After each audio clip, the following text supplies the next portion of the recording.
quer me meter todas as tuas perguntas, eu tenho que responder curto ainda. Qual é o maior desafio do segundo semestre? Copa do Brasil, Libertadores, se recuperar no Campeonato Brasileiro? Eu acho que tem uma série de contextos, né? Eu acho que o que se apresentou para nós nesse momento, de ter as férias, esse calendário, toda a situação que se apresentou para nós desde o início do ano, fez com que a gente, nesse momento aqui, entendemos que o que a gente planejou, parte dele não deu certo, que é essa situação do Campeonato Brasileiro, mas nosso grande desafio, verdadeiramente, até por uma questão de calendário, é fazer a retomada e a busca do Campeonato Brasileiro.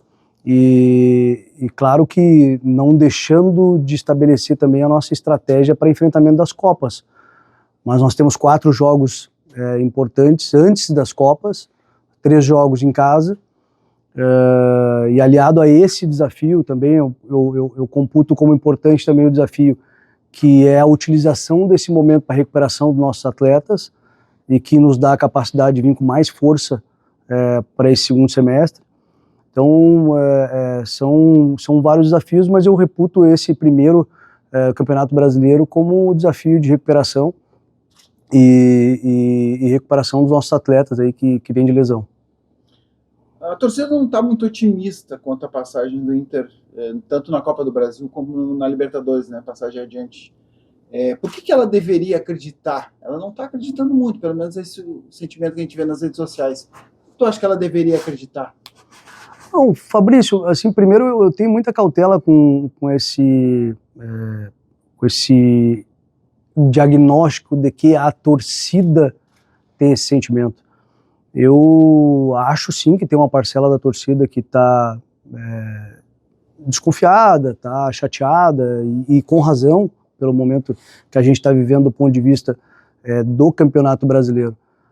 O que nos constrange e nos preocupa, não tenha dúvida disso. Agora, nós precisamos também entender que esse mesmo torcedor que nos ajuda, que vai no estádio, enxergou nesse mesmo grupo um grupo que ganhou o Gauchão, um grupo que cumpriu esses 60 dias pós-Gauchão a classificação para as 2 Copas, desse mesmo grupo que teve em 2 momentos, o ano passado, num momento delicado, teve a capacidade de fazer, de ficar 16 jogos invictos, de buscar, chegar a ponto esse grupo, o ano passado, de ser cogitado para ser o campeão brasileiro. Tivemos um momento nesse aspecto, embora nós tivemos sempre muito pé no chão aqui, que buscou a vaga direta na Libertadores. Esse mesmo grupo que este ano também ultrapassou a nossa marca de invencibilidade para 17 jogos esse ano. Isso tudo o torcedor está enxergando. Nos conforta todas essas informações para dizer que justifica que nós estamos hoje nessa condição no Brasileiro? Não. Mas também não dá para a gente dizer que esse grupo de jogadores, essa comissão técnica não tem a capacidade de buscar se reinventar. E mais do que isso, é preciso entender também que esse primeiro terço do Campeonato Brasileiro foi um primeiro terço do Campeonato Brasileiro onde teve maior complexidade para nós. Complexidade que eu digo dos desafios que nós tivemos com os clubes que jogamos. E se a gente for pegar uma lupa e olhar esse primeiro terço do campeonato, vai ter jogos ali em que a gente fez grandes enfrentamentos. Agora, nós temos que considerar também as lesões, nós temos que considerar também o desafio que teve para nós no campeonato, na Libertadores, porque afinal de contas pegamos o grupo da morte, onde tivemos que fazer grandes enfrentamentos e isso trava um desgaste enorme, mas atingimos os nossos objetivos. Então, olhar o momento que a gente vive hoje, é preciso entender o contexto das coisas. Nos conforta? Nos deixa tranquilo? Absolutamente não. Faz com que a gente só tenha convicção, temos mais convicção de que a gente pode recuperar isso e estar preparado para as Copas.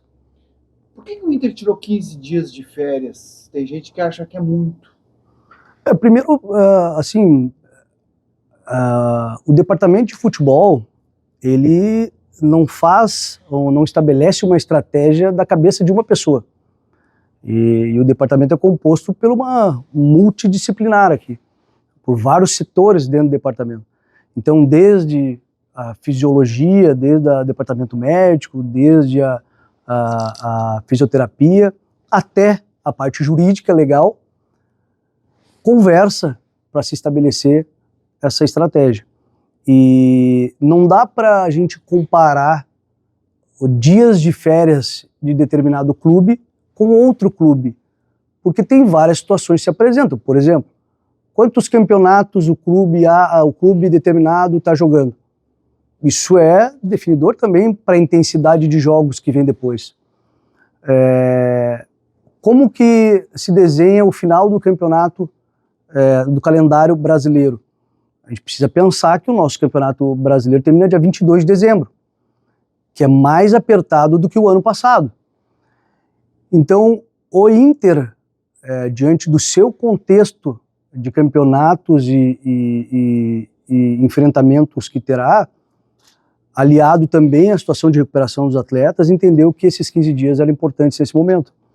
Agora, também precisa entender que, do ponto de vista legal, nós vamos dividir em duas etapas as férias, o que é permitido, entender que nós vamos terminar dia 22 de dezembro e que precisamos dar férias para os jogadores novamente e que logo terá uma pré-temporada com um espaço curto de novo e esse calendário que a gente sabe que cada vez está sendo mais desafiador para nós.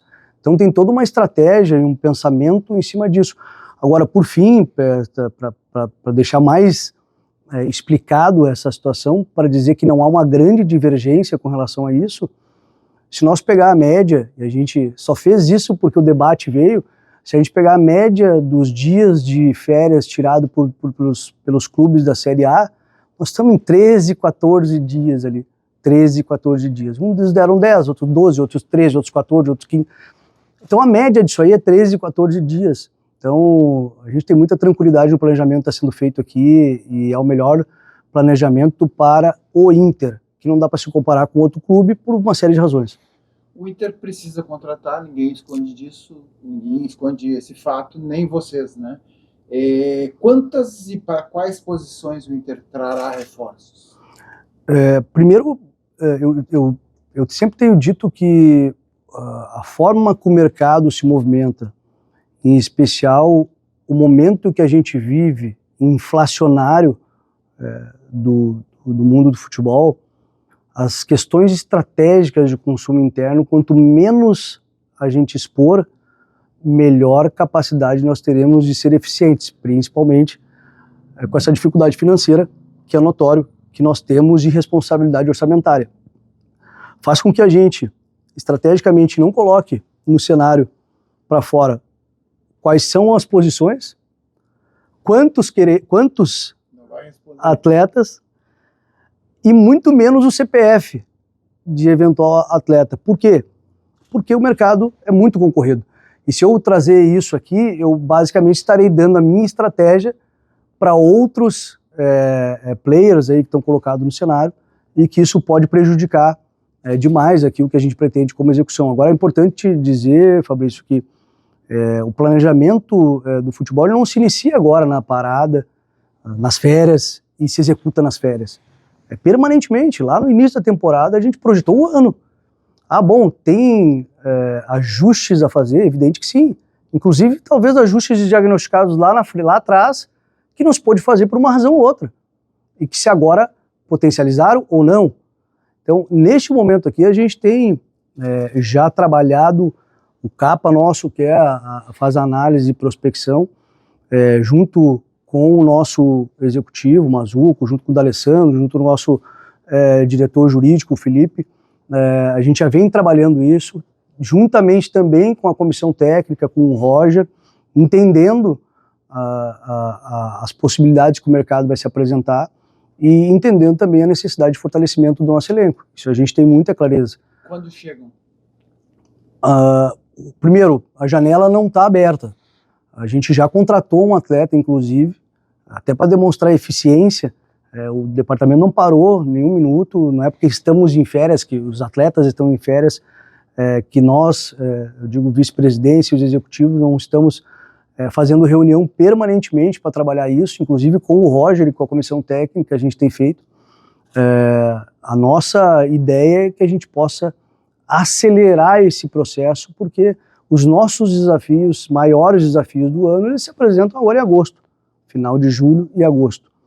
Então a nossa ideia é que aquilo que a gente entende como necessidade imediata a gente possa cumprir desde logo. Tá? Agora temos desafios, porque o mercado ao abrir, que agora inicia na primeira semana de julho, termina só em setembro, então tem todo um período. Também temos desafios do ponto de vista de ativos que nós temos no clube. Tu sabe bem que a gente tem a necessidade também de fazer vendas para cumprimento de meta orçamentária. Pois é, aí é que eu queria chegar. Primeiro, da onde vai sair o dinheiro e como é que vocês vão fazer para repor possíveis saídas? Porque as saídas podem acontecer, como tu mesmo falou, até o início de setembro, quando as janelas europeias, né, ficam abertas. Como é que vocês vão trabalhar isso? Primeiro, a questão do dinheiro, que a gente sabe que é escasso, tem pouco dinheiro para investir. E segundo, lidar com essa situação que, ao mesmo tempo que o Inter precisa fazer contratações, também tem a possibilidade de saída e vocês não sabem. Claro que vocês têm um diagnóstico de quem é mais procurado, de quem é mais sondado, mas vocês de fato não sabem quem vai sair. A gente tem cada vez mais buscado eficiência. Eficiência, criatividade, análise de dados, ter muita convicção no diagnóstico que está sendo feito internamente das posições que eventualmente a gente precisa. A questão da venda de atletas, nós temos planejado várias hipóteses. Só que o que a gente disse lá no início e não muda para agora? A nossa ideia é não perder capacidade competitiva.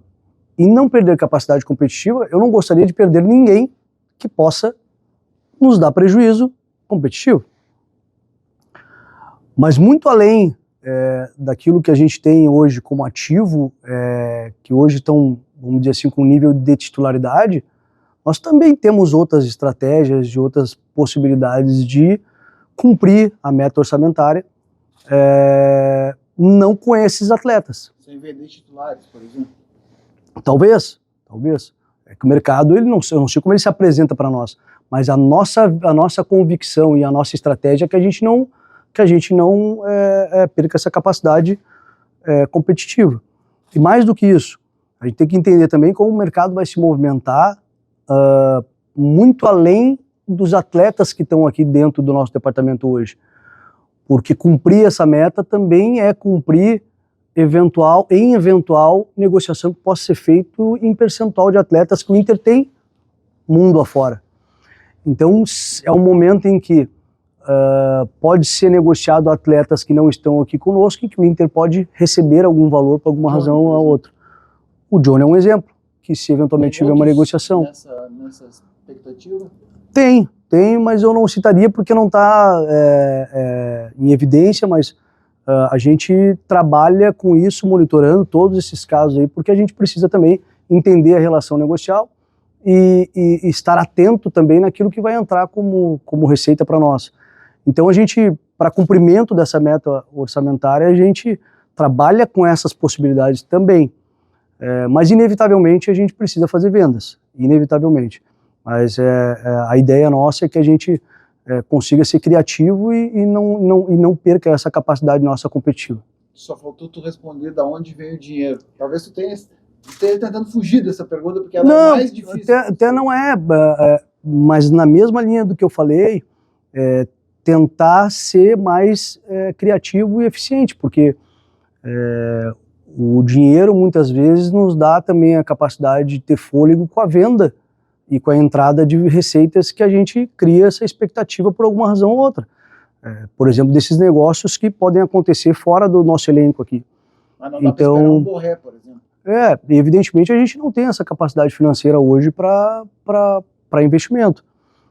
Mas a gente já demonstrou a capacidade de investimento com a limitação orçamentária. Isso dá para dizer o Carboneiro, dá para dizer o Aguirre, dá para dizer o próprio Vitinho, dá para dizer vários atletas que já passaram aqui pelo Internacional, que nós tivemos a criatividade sem investimento por vezes.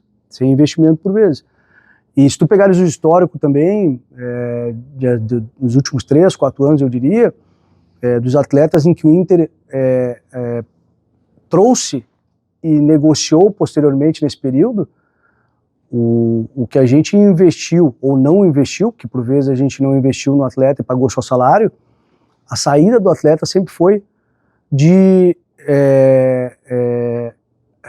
lucro financeiro e desportivo desses atletas. O próprio Vitão. Né? O próprio Vitão, o Wanderson também, Rômulo, uma série de atletas passaram aqui e que a gente teve capacidade de vender. Até aqueles que a gente comprou, por exemplo, o Bustos, fizemos uma grande venda também. Então, assim,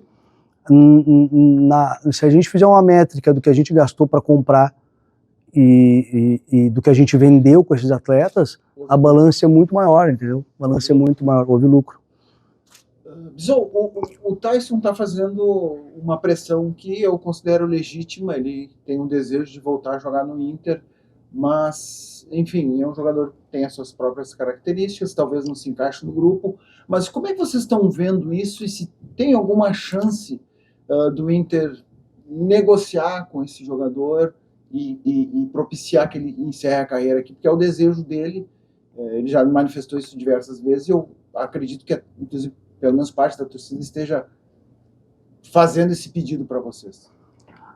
Primeiro, dispensa, né, comentário com relação à figura do Tyson para com o Inter, mas eu faço questão de dizer aqui que é um atleta ídolo da nossa torcida, conquistou títulos, tem um carinho enorme na nossa última passagem, nos ajudou muito também, tem todo o nosso respeito, e é um atleta que está eternizado na memória do torcedor.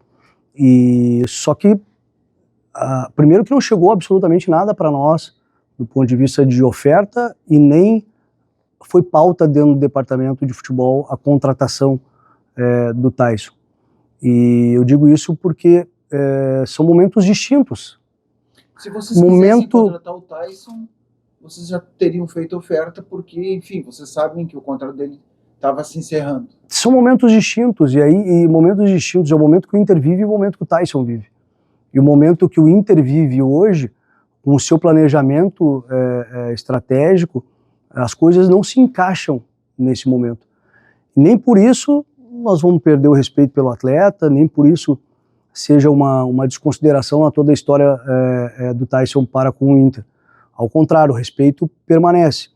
E eu te confesso que não acompanhei todas as manifestações dele, o que nos deixa até, de certo modo, lisonjeados dessa vontade dele voltar. Demonstra a grandeza do clube, né, a grandeza do Internacional. Mas eu não vi essa fala de encerrar a carreira dele aqui conosco. Mas se essa fala existe, uma coisa não descarta a outra. Uma coisa não descarta a outra.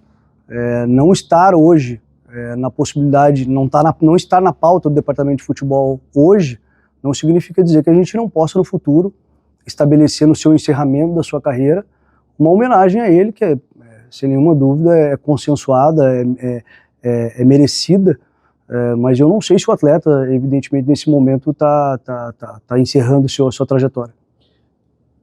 O Inter tem dois centroavantes que têm um histórico, inclusive internacional, reconhecido por todos, né? O Valência fez 6 gols em Copa do Mundo, se prepara para ir para mais uma Copa do Mundo. O Borré já passou também por grandes clubes, mas de certa forma a torcida esperava mais, pelo menos, dele. Eu tenho certeza que vocês também esperavam mais. Toda hora surgem boatos de que eles poderiam sair. Como é que vocês tratam isso? Porque também são jogadores caros, né? Que pesam na folha. Como é que vocês tratam essa questão dos dois centroavantes? São jogadores importantes, jogadores de hierarquia, e quando a gente fala em hierarquia, isso é representativo dentro do grupo. São jogadores que estão dando a sua contribuição. O Enner foi extremamente importante na final do Gauchão, teve oscilações, é verdade, mas o Borré também teve os seus momentos importantes conosco aqui, e a gente entende que esses jogadores, por toda a sua representação e aquilo que demonstram, não só aqui no Inter, no seu dia a dia, mas também nas suas seleções, são jogadores que a gente conta para este ano e que sim, podem nos dar a capacidade de nos ajudar nesses enfrentamentos que tem. Então nós acreditamos nesses atletas, confiamos nesses atletas, contamos com eles para o próximo semestre. Agora, como eu te disse anteriormente, não existe jogador inegociável aqui. É óbvio que se eventualmente chegar uma proposta que seja vantajoso para o clube, vantajoso para o atleta, a gente vai colocar na mesa, discutir, debater se isso é viável ou não. Chegou Mas alguma coisa já? neste momento não tem absolutamente nada, não tem nenhuma proposta e nem o Inter se movimenta nesse sentido. A gente busca contar com eles para o próximo semestre. Eles manifestam um desejo de permanecer. A gente sabe quando o jogador não está muito afim, é perceptível. Como é que está a cabeça deles, enfim, estão manifestando o desejo de ficar, de ajudar o Inter? São jogadores completamente envolvidos com o Inter, envolvidos com a cidade, envolvidos com o grupo de atletas, preocupados, também engajados nesse momento que a gente vive, que a gente tem repetido, que é o momento de recuperação da história do clube, da recuperação de títulos e isso tudo, dessa escassez de título nosso de muito tempo, todos eles muito responsáveis, se sentindo muito responsáveis de parte disso. E isso é benéfico para o clube, é benéfico para o grupo, que de certo modo a estatura desses atletas dentro desse ambiente, com essas experiências de seleções e de títulos já também em outros lugares, faz com que isso também crie esse ambiente de pertencimento e de busca incessante por vitórias. E esse é o ambiente que a gente está criando, e atletas dessa natureza, eles só nos ajudam. Pessoal, o Inter deve para alguns clubes, e isso ficou público, principalmente no caso do Flamengo, né? Deve também para alguns empresários, agentes de futebol, também é uma coisa pública, está no balanço. Isso tira um pouco da credibilidade. Isso também foi um assunto que foi bastante debatido nos últimos dias, de que vocês estariam enfrentando dificuldades para negociar, porque, enfim, o Inter teria perdido um pouco da sua credibilidade no mercado por dificuldade de pagamento. Isso está acontecendo, isso é uma dificuldade que vocês estão tendo também, além do dinheiro, da falta do dinheiro? Olha, Fabrício, até eu recebi isso, não me recordo agora de alguém, e acho assim uma ilação, sem nenhuma informação precisa, sem dados de absolutamente nada, colocando o Inter numa situação de prejudicado dentro do contexto dos negócios do futebol, porque tem algumas dívidas. Eu já falei isso em outro momento. Nós não gostamos, evidentemente, de dever, mas a dívida também, o Inter é credor, tá, de alguns clubes, tá, e se até a avaliação que tenho aqui interna é de que o crédito que o Inter tem para receber de alguns clubes é maior do que as dívidas que nós temos, e lamentavelmente, não é algo que justifique o que eu vou dizer, mas lamentavelmente isso é uma tônica do futebol brasileiro. E se pegar os clubes aí da Série A, até os maiores clubes aí com orçamentos muito maiores, também tem dívidas, também tem debates jurídicos, também tem questões financeiras com empresários. Então, em absoluto, para deixar muito claro, essas questões elas impedem de a gente estar no mercado e executar as nossas estratégias internas aqui. Isso em absoluto tem sido pauta ou que a gente tem recebido negativas de negociação em razão dessa ilação, é assim que eu trato, que foi feita, que o Internacional não teria capacidade competitiva em razão disso. Agora, é verdade, tu dissesse isso, que talvez a nossa incapacidade competitiva vai muito em cima da nossa realidade financeira. Tá? E aí é de investimento, poder de investimento. E por essa razão a gente precisa ser mais criativo, precisamos ser mais eficientes, precisamos analisar mais dados, precisamos ter mais convicção daquilo que a gente pretende, das contratações, e é isso que a gente vem buscando, e é assim que o orçamento nos estabeleceu, e a gente acredita muito que a gente vai sim voltar para o segundo semestre com grande capacidade competitiva. Esse grupo já mostrou, vamos fortalecer, e a gente, com esse primeiro desafio já agora, já se reinventar no Campeonato Brasileiro. Para finalizar, Bisol, o Inter nesse momento, além de estar na zona de rebaixamento no Campeonato Brasileiro, também está na zona de rebaixamento do Sub-20, do Brasileirão Sub-20 e também do Sub-17. Qual é o motivo? O que está acontecendo? Isso também está debaixo do teu guarda-chuva, né? Por que isso está acontecendo? São coisas distintas, tá? São contextos distintos que precisam se explicar e que se complementam, de certo modo. Aqui, Fabrício, tu já deve provavelmente ter travado esse debate ou já ter escutado alguém travar esse debate do que é a essência de uma categoria de base. Para que serve a categoria de base? Ela é formação ou ela é competição? Tem que ganhar títulos. Na nossa avaliação aqui, teria que ter uma balança. As coisas têm que andar juntas. Mas nesse aspecto, se a gente travar esse debate, está muito claro que o Inter, nesses últimos anos, tem formado jogadores. Se a gente avaliar aqui agora no grupo principal, entre descidas e subidas aqui de atletas que estão transitando pela base e aqui no profissional, estamos falando em 15 atletas. Desses 15 atletas aí, pelo menos 4 ou 5, se eu não me engano, são atletas que estão indo das suas categorias, estão indo para a seleção brasileira. Desses atletas todos aí, o ano passado, inclusive, um foi o ativo importante para nós, que foi o Gabriel Carvalho, que fizemos uma venda importante para o clube. Então, a formação das categorias de base, ela está dando resposta e está nos ajudando. Inclusive para dizer que daqui a pouco a gente está deixando de empregar valores em algumas posições porque justamente temos a capacidade da base estar nos suprindo. Isso também é, de certo modo, eficiência e resultado. Agora, nós não podemos achar que o Sub-20 estar na zona de rebaixamento, encarar isso com naturalidade. Evidentemente que não. Essa semana eu tive lá na base, conversando com a nossa camada política, com os executivos, enfim, entendendo o que está acontecendo. Existe sim uma entrega gigantesca dos atletas, existe sim uma busca de recuperação, e a ideia é que essa semana a gente também tenha, a semana que vem no caso, a gente faça uma reunião com os executivos lá e a gente tenha a capacidade de mobilizar, de buscar diagnósticos, encontrar soluções, mas que a gente quer reverter essa situação lá da base e tentar equalizar isso, continuar que a base cumpra seu papel formador, que é essencial para nós, mas também busca sua capacidade competitiva. O Bisol está otimista quanto ao segundo semestre? Muito otimista, como sempre tive desde o início do campeonato. No início do campeonato eu dizia isso e continuo dizendo, embora há uma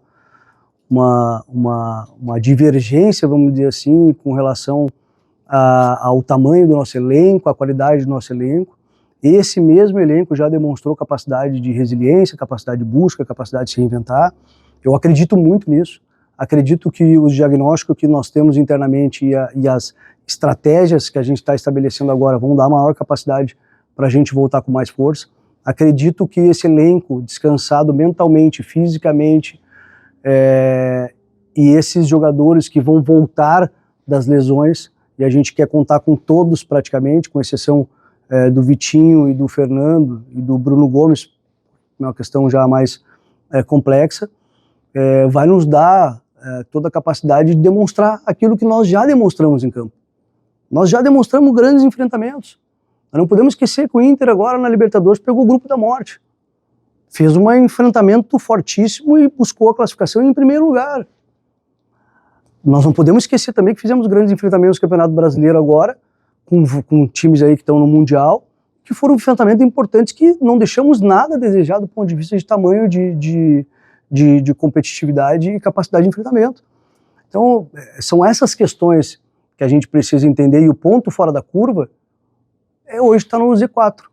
Isso é ponto fora da curva que nos constrange, mas que nós temos a convicção de que nós temos agora a possibilidade, antes das Copas, fazer esse enfrentamento, dedicação máxima, o senso de dedicação e urgência vai se colocar nesse cenário já nesses primeiros 4 jogos, e a gente vai sim buscar pontuar, sair dessa situação e vir muito forte convicto de que a gente vai buscar a nossa vaga nas quartas de final da Libertadores. E, claro, da próxima fase da Copa do Brasil também.